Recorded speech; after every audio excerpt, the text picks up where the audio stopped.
Dad's gonna take over.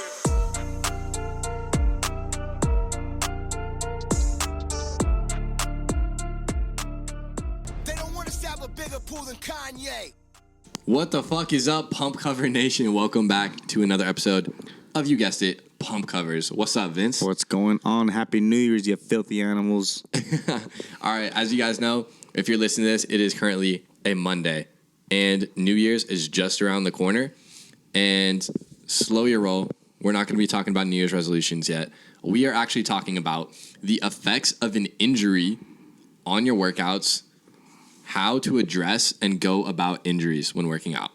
So I kind of want to take the lead on this one, and I want to talk about just a very recent experience that I've had with injuries as far as the gym is concerned. So very recently, Vince was actually there, saw me get crippled. I was squatting, and I wasn't even going too crazy heavy. I had like a 45 and a 35 on, so what is that, 215? 215. 215. So squatting 215 on the second or third rep. As I'm going up, I end up shifting my hips forward a little bit. And when I did that, I felt like a pop in my back. And I was still able to push the weight up, but it hurt like bloody hell. And then next thing you know, I'm on the ground on a mat, just sprawled out. And I literally can't move at all without like excruciating pain. Yeah, I remember that. Oh, correction, it's 205, not 215. 205. Thanks for doing the math. I appreciate that. 205. I don't want to mislead anyone. So 205. And yeah, on the ground, prone, can't even move at all. No one could get me up. No one could move me without just crazy pain. So I literally had to wait like 2 hours before I could even move. Have you ever experienced anything like that? Not to the point where I couldn't get up anymore. I mean, I've had to where like I was deadlifting and fucking was going ham and my back was just sore, but it wasn't hurt. I wasn't hurting like how you were. It looked like, you need one of those buttons that like, help me, I have fallen, can't get up. Like that was you, The life alert? Yeah, life alert. You needed life, like legit life alert. So, injury like that, no, I haven't. Yeah, so. And I think it's a really common thing for injuries on big compound lifts to happen, right? You see it all the time. So squats, people hurt their back, or deadlift. Deadlifts as well. Bench press, people hurting their shoulder, even their chest if they're not doing it right. Overhead press, you see a lot of shoulder, back, and I think what this all boils down to, the point that I'm getting at here, is listening to your body and addressing imbalances when they come up. Mm-hmm. Because for me, I already know what the problem was with squats that day. It was cold in the morning. I was warming up, did my sets, and I'm getting later in the workout, and my hips were talking to me, bro. My hips were literally telling me that, hey, I'm tight. I need to loosen up. You need to, give me some mobility routine and stretch and get me loose before we do this heavy weight. And me being the young, psychopath and just, ignorant guy that I am, even though I know all about the benefits of proper mobility, I just wanted to get under that bar, get under that weight, and start pushing it. Yeah. Because that's what us meatheads do. You know what I mean? So listen to your hips, right? Listen to your hips, always. What did Shakira say? Her hips don't lie, right? Hips don't lie. Hey, hips don't lie. Hey, y'all, listen to your hips.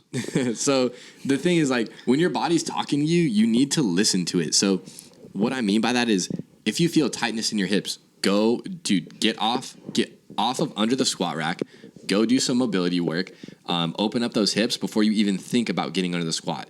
If you're squatting and you can't get deep into your squat, that means your calves are tight, your hips aren't opened up properly, and you can't even execute a proper squat to begin with. So if you can't get in deep into a squat, that pressure is going to be put on your fucking back, man. So, listen to your body, address those imbalances right away if you notice them. And if you notice that you can't do the exercise properly with a low amount of weight, you probably shouldn't go higher. Yeah, I mean, a lot of my clients as well, if, like, I know they have prior back injuries or their knee was hurting or whatever body part's hurting, I always ask them, like, if this at all at any time feels uncomfortable, you feel any discomfort, let me know and tell me we can just move on to the next exercise. I would rather put you through another exercise than you risking doing the workout and hurting yourself, That's a really good point. So I think something I want to ask you, and a lot of people are going to be curious about this because I know I was. As trainers, when we see those things, we kind of have to navigate. And what I mean by that is, let's say you're teaching someone a squat or a deadlift, and you notice that no matter how hard you try, the exercise is just too hard, is just too complex for them to get because it's so new to them. Or no matter how many times they do it, they just can't properly do the movement. So when you notice something like that, let's say we'll use a squat, for example. If you notice that no matter how much you tell them how to do a squat, you try to give them the cues, they can't execute it, what are you having them do instead of that squat? It depends. I mean, I don't know if it's the weight that they have an issue with, or maybe it's just they're not comfortable with having a bar over their back, or so I'll have them switch off like a goblet squat or air squats. I mean, you can not like it's almost dummy proof to fuck that up. I mean, you're just literally 100%. like. How do you even describe how to fuck that? How can you even fuck that up? You know what I mean? And I think it gets down to the point where there's a couple of things that you hit on there. So number one is the intimidation factor, or the gym intimidation factor of barbells in general. Yeah. The deadlift, the squat, the bench press, the overhead press, even the hip thrust, for crying out loud. You know, people are scared of the barbells because, number one, that shit looks heavy. Number two, they don't want to end up looking like a fool if they don't know how to properly do the movement. So, you know, obviously it's our job to guide them through that. And, you know, obviously training with us and, you know, how our online programs work, how our in-person training work is we give them the tools so that they feel confident executing those movements. Exactly. For me, if someone can't execute a squat, there's a couple things I'm looking for. And for everyone out there, I know this is something that you're going to be curious on, because I know you've been seeing a lot on the internet. This is big on TikTok right now, is people talking about how deep they can get into their squat. Yeah. It's very big right now on TikTok. So I know a lot of people that no matter how hard they try, they can't get deep into their squat. So there's a couple things that's happening to you if you can't get deep in your squat. The main things that you're going to want to do is work on your ankle mobility. So if your ankles aren't flexible enough, your knees aren't going to be able to go far enough over your toes for you to get into a deep squat. So what you need to be doing is working on your ankle mobility. You need to be strengthening your tibia, which is on the opposite side of your calf, for those of you who don't know. And that is going to relieve pressure off your calves. Ankle mobility, if it's better, you're going to be able to get deeper. Knees go farther over the toes, and you're going to be able to get super deep in your squat. So for clients who can't get into a deep squat, instead of even switching them to an air squat, because you switch them to air squat, they still can't get deep into a squat. Yeah. What I'll do is I'll work on certain things like knees over toes training. So I'll put an elevation under their heels, because that automatically lets them just get their mobility and push it farther over their toes. Or I'll do things like stationary lunges, where they just try and keep their ankle on the ground and lunge and try and push it farther over toes to improve that mobility. But I think on that topic, I kind of want to ask you, like, after the initial impression and after you meet a client and you start to put them through these assessments per se, how do you decide where they should start training or how you're going to train them? Because obviously you don't know them when they first come in. Okay, so it depends. So I have obviously see my clients range from beginner to, I don't want to say advanced, but kind of intermediate. Yeah. So for those who already know what they're doing, I already have them on like compound movements, deadlifts, squats, and we focus more on strength there than, form and anything else, because they already have the basics down. The basics are covered. Got it. As for my newer clients, we'll start off with, obviously building up strength. I'll have them, go on the leg press and do a couple air squats, and then try with the bar and then slowly build from there. Mostly it's just, most of the time, it's just getting over the fear of actually doing the squat. Yeah, and I know it's funny because we talked about the gym intimidation factor, the fear of, overcoming going to the gym and doing all that stuff before. So I feel like with people who are new to the gym, like especially that are investing in training, one of the main things that we kind of work on is almost like getting rid of that initial fear. You know what I mean? Building confidence in different movements. Like if they're scared to get under the squat bar, you're loading them up on a goblet squat until they feel so confident. You're like, just so you know, this is heavier than the bar. Exactly. That's exactly what I do. That's what I meant by putting them on the leg press or the hack squat or things like that. So, you pretty much hit the nail on the head. So yeah. So I'm gonna tell you this because this thought kind of just popped in my head, and I think this is what training with a trainer or training with someone who's very experienced in the gym does for you, is you really understand how capable the human body is Exactly. of things that you don't even think you can do. A lot of things. Ask any of my clients, and you've seen it as well. I will not put any of them something. I will not put them through something I can't do or they cannot do. I'm not gonna, every time they tell me I can't do it before they even try, nothing irritates me more than that. So I'll have them like, just do. I'm not gonna put freaking, 215 on the bench press and have you bench that. I'm not gonna put, 215 on the squat rack and have you squat that for the first time. I'm gonna, give you a moderate to easy weight, get the form down, and then we go from there. You know what I mean? Don't give up on yourself. Like, bro, if you put 215 on the bench press, you make me try it. Honestly, I'd be mad because why didn't you just give me 225? Exactly. So, I just it's getting over that fear initially. So. And it's funny because, like I said, people just don't understand how capable they are of executing these things. People don't understand what the human body is capable of. A lot of older clients will, blame their age as far as things that they can't do. Oh, I can't squat. I have a bad back. Ah, bullshit. I can't squat. I have bad Horse knees. Shit. And yeah, it is, and it's hard to kind of talk to them about it, especially when we're younger, because they're like, you're young, you'll learn when you get older, right? But if you have bad knees, if you have a bad back, then the number one thing that's telling me as a trainer is that you have muscle imbalances that you've had for so many years. Exactly. That's why those areas are weak. That's why you need to do what we're telling you to do. Exactly. You need to do these exercises, or not need to, but it will benefit you to do the exercises we're giving you. It's not like the exercises we're giving them are just to understand the root cause of what exactly is happening in their body. Lower back pain, work out your lower back. I guarantee you a lot of what is the first thing a lot of older people or people that get old, what do they complain about? Their back and their knees. Their lower back and their knees. So low back pain for anyone out there, I can guarantee you if you have low back pain right now, it's due to our current generation. A lot of us are on our phones. A lot of us are at desk jobs and we're sedentary. We're not moving. So there's a couple of things that are going to be affecting you if you have low back pain. The first one is going to be your core strength, your core stability. Now, let's throw this off the table. If you're someone that already feels like they have a strong core and you still have a weak back, then it's going to be your hip complex. That's something is wrong there. You either have a dominant left side or a dominant right side, and you need to work on unilateral training in order to address that and relieve that back pain. So those are the two things that's really going to cause back pain in 99% of people. So if you haven't started working on those two things and you have back pain, then you're leaving a pain-free life on the table. So all in all, to prevent injuries, or to help prevent injuries, we both would probably suggest warming up, boom, and stretching.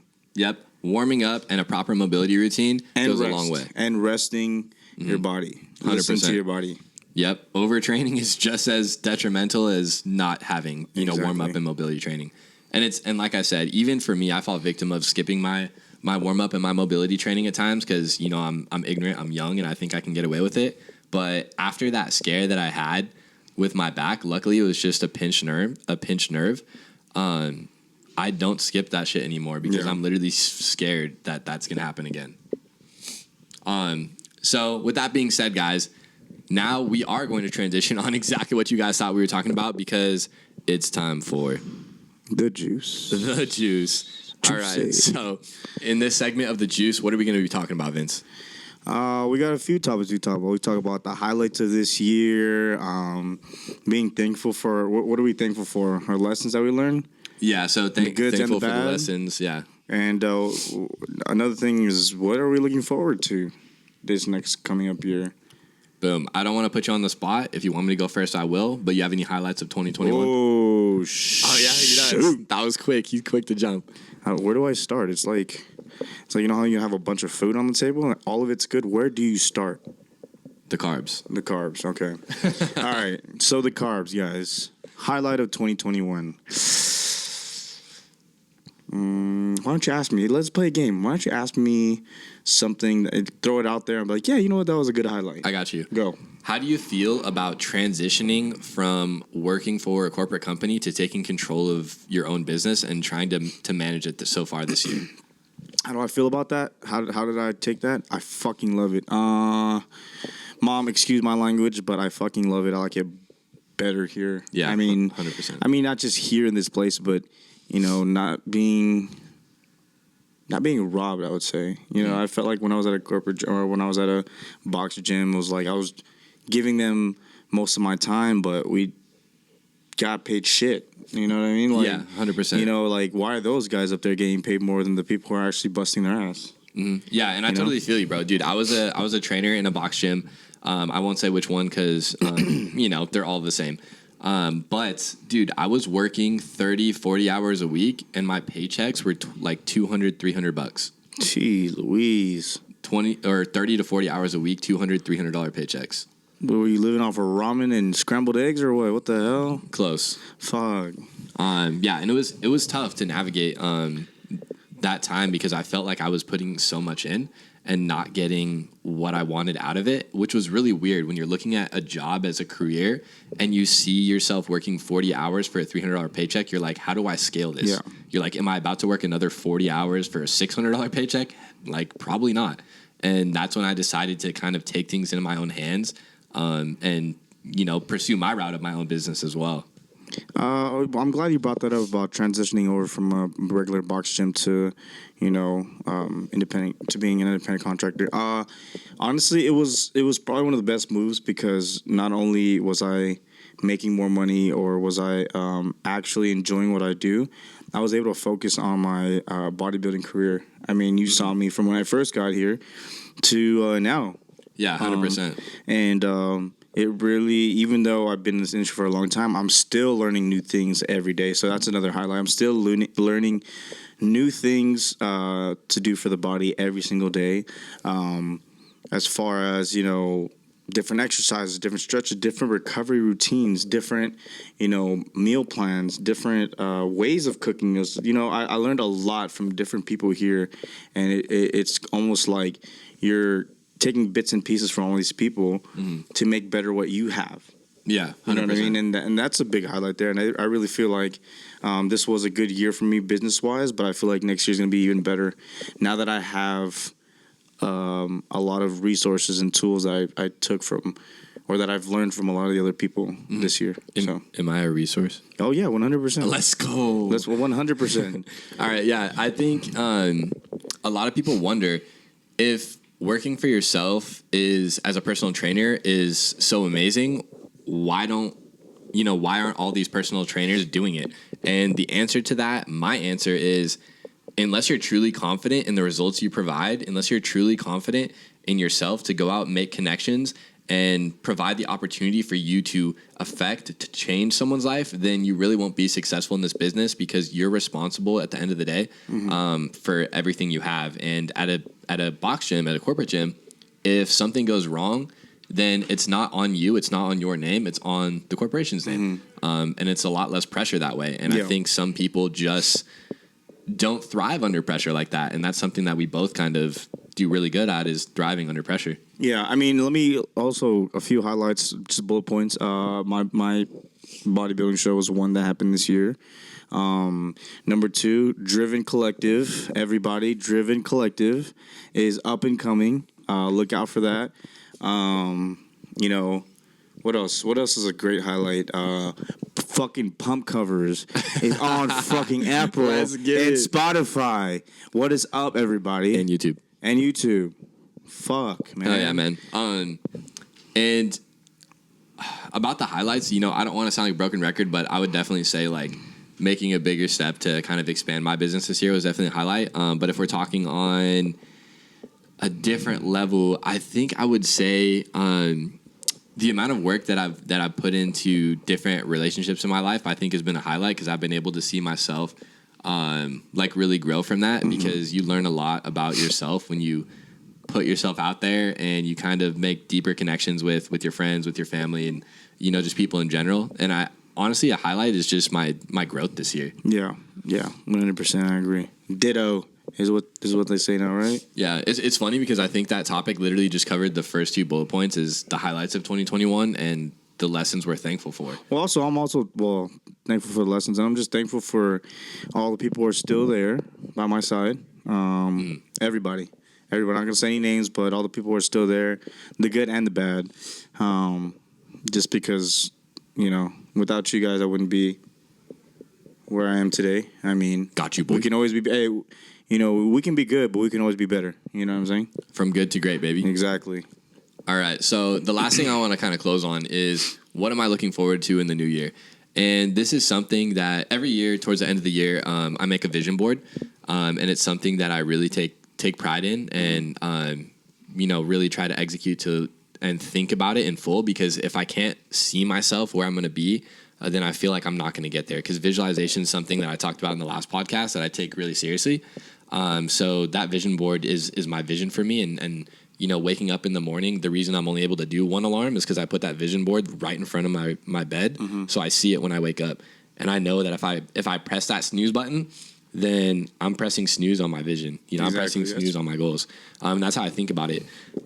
So one thing for this next year that I'm looking forward to is this year, after tallying up all the numbers, I was actually able to help around 103 people. Hopefully I'm not missing anyone. But this year alone, and that's honestly fucking crazy to me. And next year, my goal is to help 1,000 people. So I want to 10x that. And I think I can totally do it with how we're growing right now and the systems I'm implementing. But that's what I'm looking forward to in the new year, is just making a bigger impact. Yeah. What am I looking forward to? I'm looking forward to watching all my close people around me, my small circle, expand not just my own, but expand their business, so I can watch them grow. I mean, I get a kick off watching your guys' business fucking thrive. You and everybody else who I'm close with that own their own business, either here or outside of Self-Made. I'm always there. If you guys ever need anything, I'm always there. Like, I'm thankful that you guys are, accomplishing your dreams. Like I said, everybody around me, I'm picking and learning what you guys are putting out there. I get from you. I get from the people I'm around all the time. Yeah. And that's what I'm looking forward to, is expanding my business and seeing everybody else's business just boom from the ground up and fucking own 2022. Yeah. It's not a new year, new me fucking resolution. It's a fucking forever resolution. Keep this thing going. It's just starting. Oh, yeah, bro. Yeah. And, dude, I think that's hella important. The point that you just brought up is how much you thrive off seeing other people succeed. Because, listen, man, if you're putting out negative vibes in the universe, if you are jealous of other people's success, that's the shit you're going to get back. And the fact, if you can be happy for other people's success, if you can be, proud of people's success, whether you were close friends with them, freaking enemies with them, whatever it is, if you can be happy for them to succeed, dude, you're going to get 10 times that, bro, tenfold. And I honestly believe that because, energy is just part of the universe and how things like flow and operate. So if you can have those positive vibes and just be happy and love seeing that respect and that outlet, you're going to go a long way, man. We'll end on this note. I get off on you getting off. Wait. I have to intervene because I have a gift for both of you guys. That you guys can open. Just stay right there. She got us a gift, guys. Right. Oh my gosh. I'm so nervous. Hold on. My mom doesn't even buy me gifts. Man. I'm freaking nervous. Oh shit. I feel like it's going to be like something crazy. Like she's going to put like a little cake and then it's going to explode or something. Shit, she wrapped it up. Oh. Okay. Do I close my eyes? Oh my gosh, Lily. Don't guess. All right, hold on. Okay. All right, I'm going to have to set this down. So. Hey guys, Lily, Have you seen that challenge where you have 2 seconds to open the gift? Oh shit. Our producer got us gifts, guys. Okay, are you ready? Ladies and gentlemen, Yeah, let's go. yes. So on 3, you can open them. Okay, 1. Oh, you're counting, go. Okay, ready? 1, 2, 3. Oh my gosh. Hey, Yeah. hey, there we go. Fucking Rice Krispies, everybody. Pumps for a whole month. Pumps for a whole fucking month. Got pumps for a month in here. I'm gonna have a Yeah. Rice Krispie on each and every one of my abs. Hell yeah. Thank you. You're welcome. Hey, You're welcome. and with that being said, Pump Cover Nation, we out. Happy New Year's. Deuces, mother. I'll see you in 2022. Doses.